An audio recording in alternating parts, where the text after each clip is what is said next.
ভরা লুডুর সাথে রয়েছে চিকেন ভাজা আর সালাতে ভরপুর। এর সাথে রয়েছে পোলাও, কোরমা, মুরগির রোস্ট, ডিম ভাজি, আরও রয়েছে অনেক কিছু। হ্যালো এভরিওয়ান, আসসালামু আলাইকুম। সবাই কেমন আছেন? আশা করি সবাই অনেক ভালো আছেন। তো আজকে আমার ব্লগ ভিডিওতে থাকছে নানান ধরনের এত রেসিপি। কিসের জন্য আয়োজন করলাম সেটা দেখার জন্য পুরো ভিডিওটা অবশ্যই দেখবেন। দেখে একটা গঠনমূলক কমেন্ট করবেন। যাই হোক, প্রথমে মুরগি কেটে মুরগি ধুয়ে টুয়ে তারপর পিস করে রাখছি কতগুলা ভাজি করার জন্য আর কতগুলা রান্না করার জন্য। যেহেতু আজকে একজন স্পেশাল মানুষকে খাওয়াবো, তাই বেশি একটু সুন্দর করে সব কিছু পরিবেশন করে তাকে সামনে দিতে হবে। যাই হোক, আমি প্রথমে চিকেনগুলো ফ্রাই করে নিচ্ছি। তেল গরম হতে আমি সবগুলো দিয়ে তারপর সুন্দর করে ভেজে উল্টে পাল্টে নামিয়ে নিচ্ছি। এই যে দেখেন, আমার ভাজা কিন্তু শেষ হয়ে গেছে। লালচে লালচে ভাব যখন হয়ে এসেছে তখনই কিন্তু আমি নামিয়ে নিচ্ছি। এগুলো নামানো শেষ হয়ে গেলে তারপর আমি মুরগির মাংস রান্না করতে বসে পড়বো। এই যে এগুলো ভাজা শেষ হয়ে গেছে, ওইদিকে কিন্তু মাংসটা আগে থেকে ম্যারিনেট করে রাখছিলাম। এখন তেলে ভেজে একটু ভাজি করে নিচ্ছি। তারপর এখানে আমি চড়িয়ে দিলাম পেঁয়াজ কুচি, তারপরে দিয়ে দিব আদা বাটা, রসুন বাটা, জিরা বাটা, এরপর হলুদ মরিচ গুঁড়া দিয়ে ভালো করে মাংসটা কষিয়ে নিয়ে কষানো হয়ে গেলে এখানে আমি ঝোলে পানি অ্যাড করব। যেহেতু আমার এখানে আমি যে মাংস ভাজার তেলটা দিয়ে দিয়েছি, কারণ এই তেলটা দিয়ে মাংস রান্না করলে স্বাদটা বেশি হয়। যাই হোক, আমার কিন্তু মাংস কষানো শেষ হয়ে গেছে। এখন আমি কিন্তু ঝোলের পানি অ্যাড করে দিয়েছি।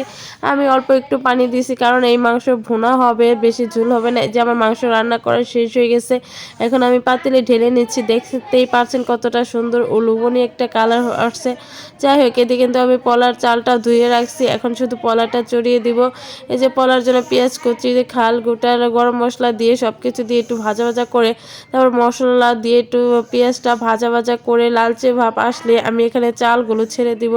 এই যে চালগুলো দিয়ে এখন সুন্দর করে এই চালটা একটু ভেজে নিব, কারণ পোলা ঝরঝরা করতে চাইলে চালগুলো আগে ধুয়ে তারপর একটু ভেজে নিলে তাহলে কিন্তু পোলার ঝরঝরা হয়। যাই হোক, এখানে আমার একটু ভিডিও স্কিপ হয়ে গেছে।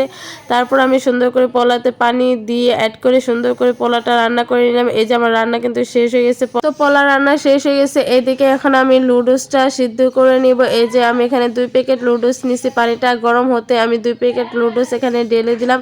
তারপর লুডুসটা এদিকে সিদ্ধ করে এদিকে আবার ডিমটা ভেজে নিলাম, কারণ পোলার সাথে ডিম না হলে আমার আবার খেতে ভালো লাগে না। যাই হোক, ডিমটাও ভাজা শেষ হয়ে গেছে। এখন আমি যে লুডুসের জন্য পেঁয়াজ, মরিচ, কাঁচামরিচ দিয়ে পেঁয়াজটা ভাজা ভাজা করে হালকা একটু মরিচের গুঁড়া, হালকা একটু হলুদের গুঁড়া, সাথে আমি টমেটো কষি দিলাম। বেশি সবজি অ্যাড করলাম না কারণ এত সবজি ছিল না। তারপর লুডুসটা সিদ্ধ করে রাখছিলাম, এটা দিয়ে এখন সুন্দর করে সব মশলা দিয়ে নেড়ে চেড়ে নামিয়ে নিব। এর মধ্যে কিন্তু আমি ডিমও দিয়েছি, ডিমটা বলতে ভুলে গিয়েছিলাম। যাই হোক, ডিম দিয়ে সুন্দর করে নেড়ে চেড়ে এখন আমি এই যে লুডুসের সাথে ভালো করে দিয়ে দিছি।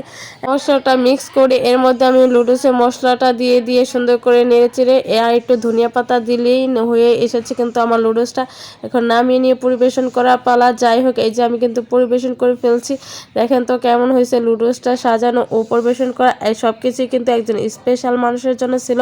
আর খাবার খাওয়ার আগে খাবারগুলো সুন্দর করে পরিবেশন করে পরিপাটি করে সাজালে খাবারগুলো দেখতেও সুন্দর লাগে, খেতেও ভালো লাগে। যাই হোক, আজকের ভিডিওটা কেমন হয়েছে অবশ্যই কমেন্ট করে জানাবেন।